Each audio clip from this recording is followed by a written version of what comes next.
Hello Finland, it is great to be here with you today at the Finnish Book Fair. I wish I could be there with you, but I am far, far away in a country far, far away, on a continent far, far away. I am here to give you an insight into this book, the Swedish one, 6 substanser som förändrar ditt liv, which is an absolute bestseller in Sweden, best-selling book in medicine, in leadership and in psychology, has led to the translation of 30 other languages, including the awesome Finnish one. So a bunch of flags, and as always, being a neighbor as you are in Finland, it warms my heart that it's out there, and I'm hearing also that it's Minerva's most listened to audiobook, which is just superb. So I want to give you an insight into this book. Well, the book wasn't where my career started. My career started with my 3 primary TED Talks: How to Avoid Death by PowerPoint, The Magical Science of Storytelling, and the 110 Steps of Excellent Communication. Every single way and skill we can use to communicate. Now, all these together makes me one of the most viewed, or I think the most viewed TED talker of all Scandinavians, which is pretty cool.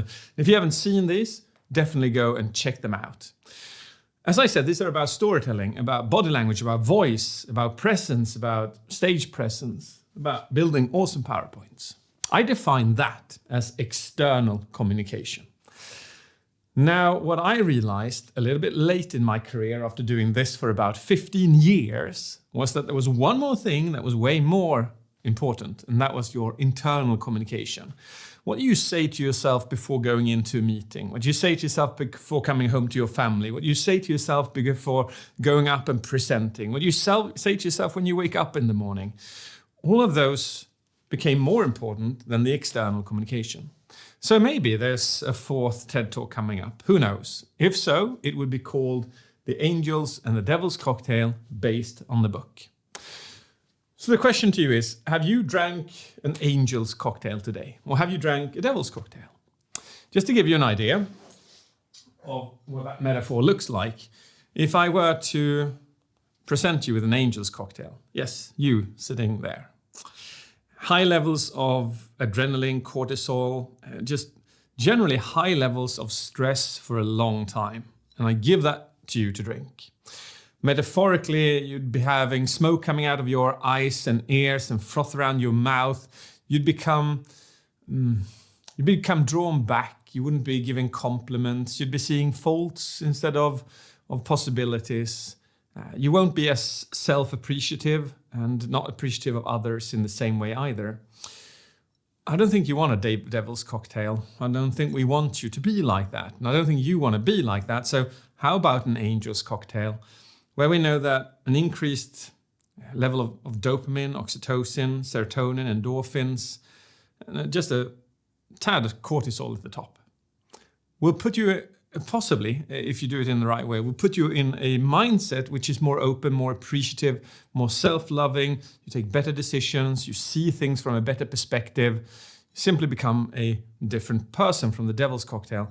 So my question to you now is this: Can you see that you in your life, you sometimes drink the angel's cocktail and sometimes you drink the devil's cocktail?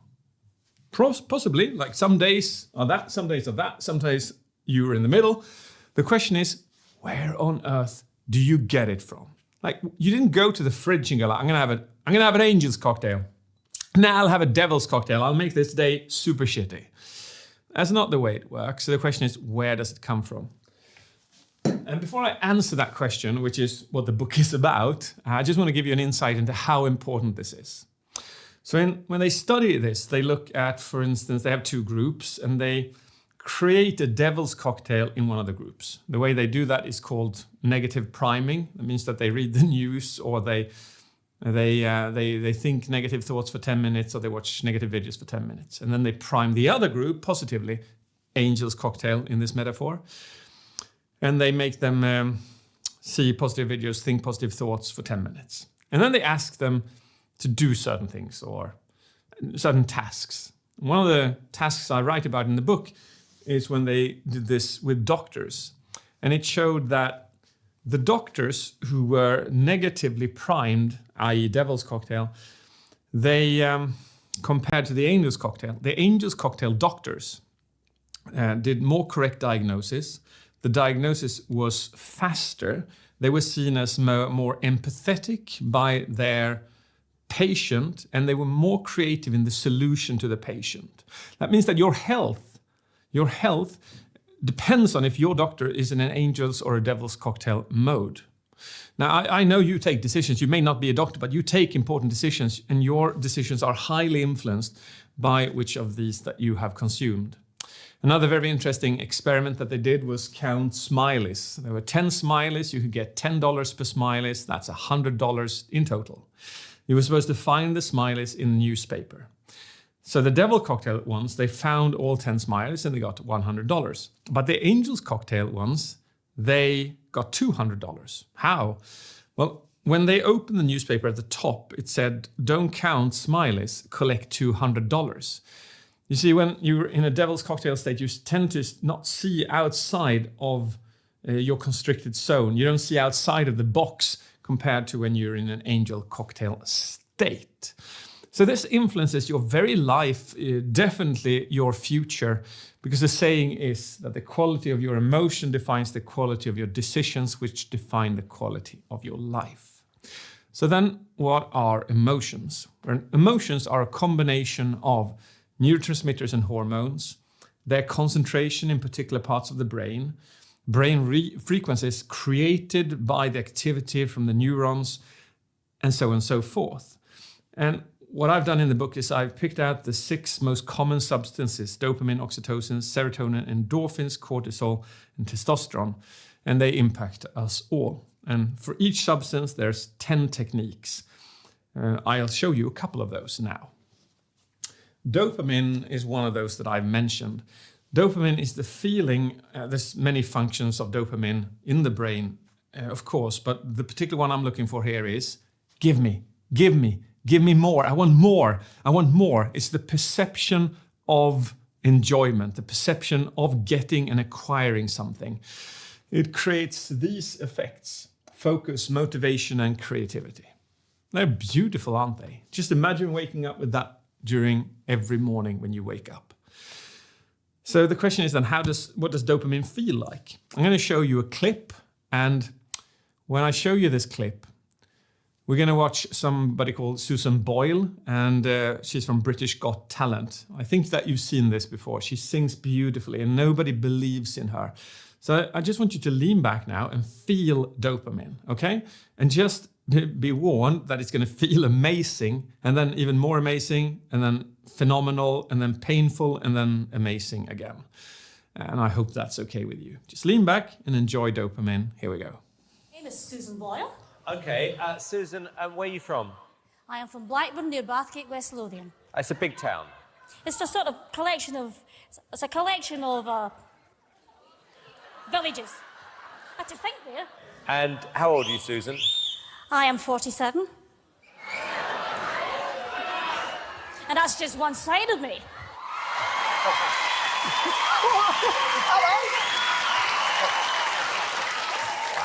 Okay, what's the dream?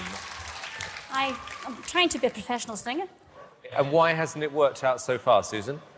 I've never been given the chance before, but here's hoping it'll change. Okay, and who would you like to be as successful as? Elaine Page. Elaine like Page. that. What are you going to sing tonight? I'm going to sing I Dreamed a Dream from the Miserables. Okay. Big song. Yeah? Yes. I'm sorry, but that's the end of it. I'm not going to show you the rest. And I know that can be torture for some, especially the highly dopamine addicted ones of you, where you go, damn, he's stupid. How could he just turn that off in the middle, just as it was getting great? Well, the reason was that I wanted you to feel the sensation of dopamine, which is the anticipation of reward. This is what goal setting and objectives and visions in all companies is about. Dopamine to propel people for the anticipation of reward. It is beautiful if you use it in the right way. Dopamine, however, one of the techniques I talk about in the book, can be tricky. For instance, we become addicted to fast sources of dopamine. So one of the tools I talk about is dopamine stacking. And it's the event when you're watching Netflix on your computer, but it's too boring these days. So we start eating crisps because that gives us a bit more dopamine, but still not enough. So we drink a soda, we get a bit more of dopamine, but it's not enough. So we start checking our mobile phone while checking Netflix, while eating crisps and drinking soda.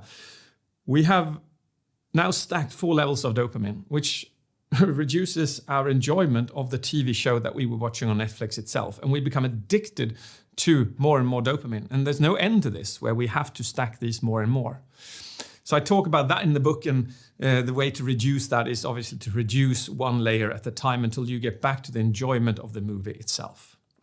I also talk about external and internal dopamine, and there's a sadomasochistic study which is borderline ethical in the book that I write about, where a scientist went to a class and he asked the kindergarten kids to draw, and they love drawing.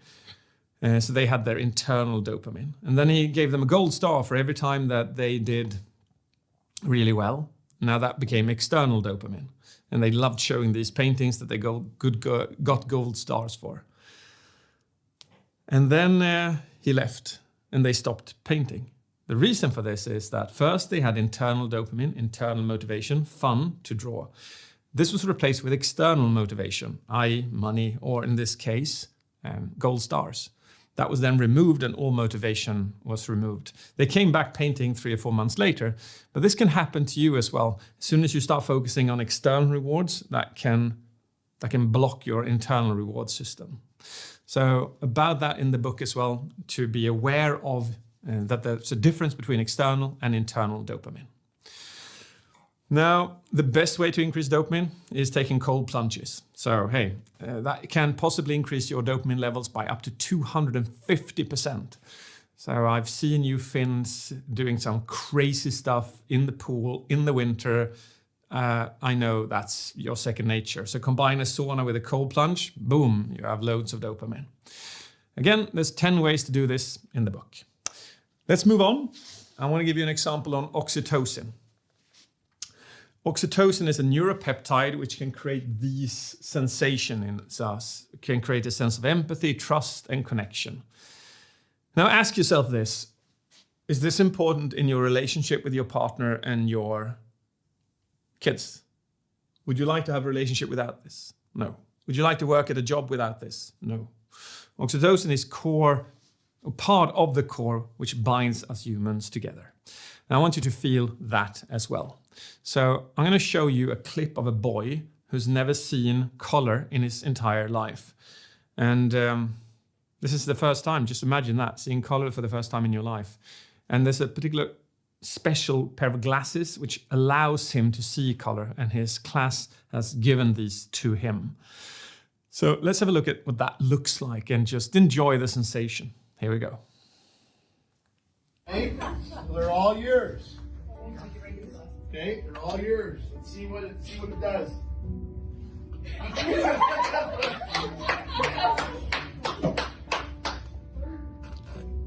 So what do you think then? Look pretty cool? He cried. That's awesome. Hey, come here. Come here, dude. Oh, I'm so happy for you. Mom, you better get in there too. That is so awesome. I told you it's going to be a little emotional. Hey, now that just tells you how beautiful the world you have. God and I get to see it for the first time, right? So be happy, be appreciative of it. All right? That is so cool.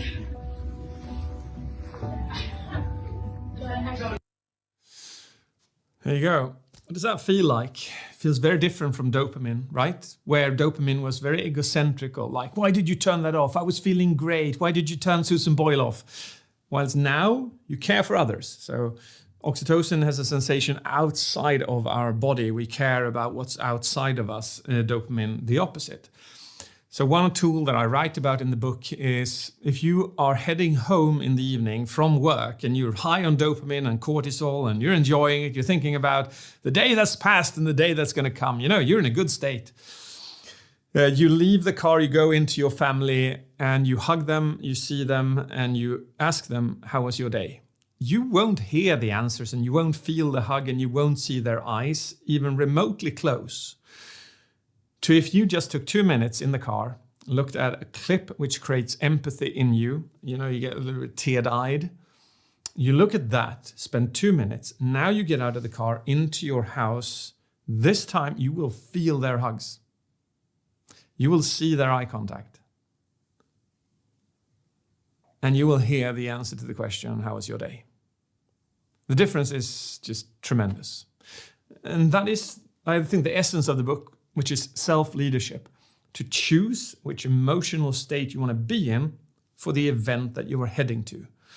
Because as I said, the quality of your emotions define the quality of your decisions, which define the quality of your life. So imagine this, that this person walks into their family, high levels of stress and high levels of dopamine. That's their emotion. The decisions that they will take in there will be impacted by that emotional state, which will be highly egocentrical, which will always impact their entire evening. Self-leadership. Now, I want to show you one last substance, and that is endorphins. Endorphins has the capacity of making us more positive, more open, and more pro-social. Now, you have felt the feeling of high levels of endorphins. I want to show you what it looks like when a woman has overdosed on endorphins and what that feels like. So again, just lean back and enjoy endorphins and what it looks like when you're overdosing on it. Just notice these sensations. With you. And to share. And to share. All that is to come. All that is to come. To give and to receive. To give and to receive. To speak and to listen. To speak and to listen. To inspire and to respond. Are you speaking or listening?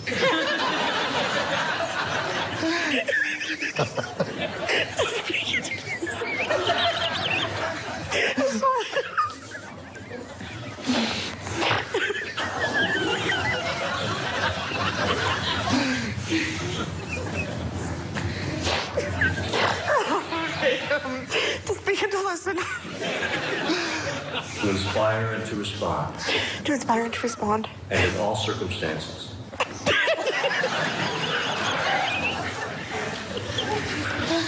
And in all circumstances. Of our life together.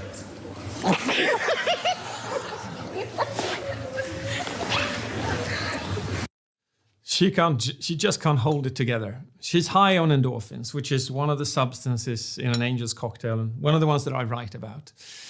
The beautiful thing with that is that endorphins can be produced by laughter and smile, but not any smile. It has to be a particular genuine smile called the Docendo smile, which includes the eyes and the mouth.